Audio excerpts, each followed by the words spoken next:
যখন পরিদর্শন করি এখানে বেশ কিছু অনিয়ম আমরা দেখতে পেয়েছি।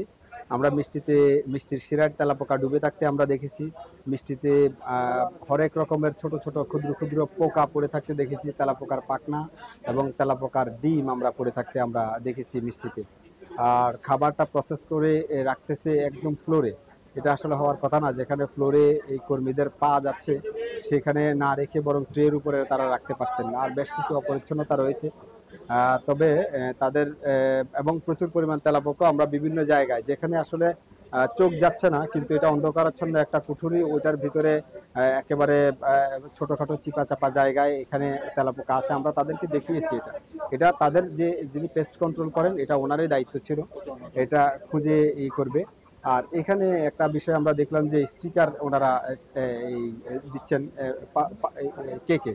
তো এই স্টিকার কেকে স্টিকার দেওয়া এটা আসলে নিয়ম না। নিয়ম হচ্ছে ওনারা সিল করে দিবেন বা অমোচনীয় কালি দিয়ে ওনারা ওইভাবে প্রিন্ট করে দিবেন যাতে এটা কোনোভাবেই এটা ম্যানিপুলেশন করা না যায়। মোড়ক আইনে তাই বলছে।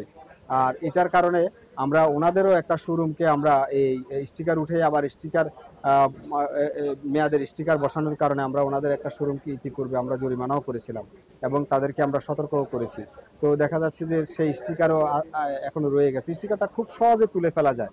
তো সেটাও তাদের একটা সমস্যা, আমরা তাদেরকে বলেছি। আর ওজনে একটু কম আছে, সামান্য একটু কম আছে, 10-12 গ্রাম একটা এই বিস্কিটের প্যাকেটে ওজনে কম পেয়েছি আমরা। তো সেটাও আমরা বলেছি তাদেরকে, তারা যেন সতর্ক করে দেয়। তবে তাদের যে মিষ্টি উৎপাদনের যে এই উপকরণ, সেই উপকরণ আমরা টাটকা দেখেছি সবকিছু। আমরা বাসি মিষ্টি আসলে তাদের এখানে দেখতে পাইনি। তাদের যেটুকু সমস্যা, এইটুকু সমস্যা তারা ভবিষ্যতে আমাদেরকে কথা দিয়েছে তারা সমাধান করবে। এটা চট্টগ্রামের একটা ব্র্যান্ড, তারা যেন ব্র্যান্ডের মতোই রাখে সে বিষয়ে তাদেরকে আমরা নির্দেশনা দিয়েছি। আজকে আমরা সতর্কতামূলক আমরা 1,50,000 টাকা অর্থদণ্ড করেছি। আর ভবিষ্যতে যদি তারা আইনের আবার ব্যত্যয় করে আমরা আরো কঠোর আইনানুগ ব্যবস্থা গ্রহণ করব।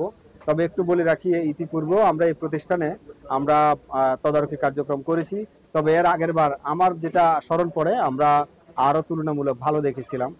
তো তাদের অবহেলাটা কি কারণে এসছে আমরা পরবর্তীতে ফলো আপ করে আমরা এটা যেন সমাধান হয় আমরা সে বিষয়ে তাদেরকে নির্দেশনা দেব।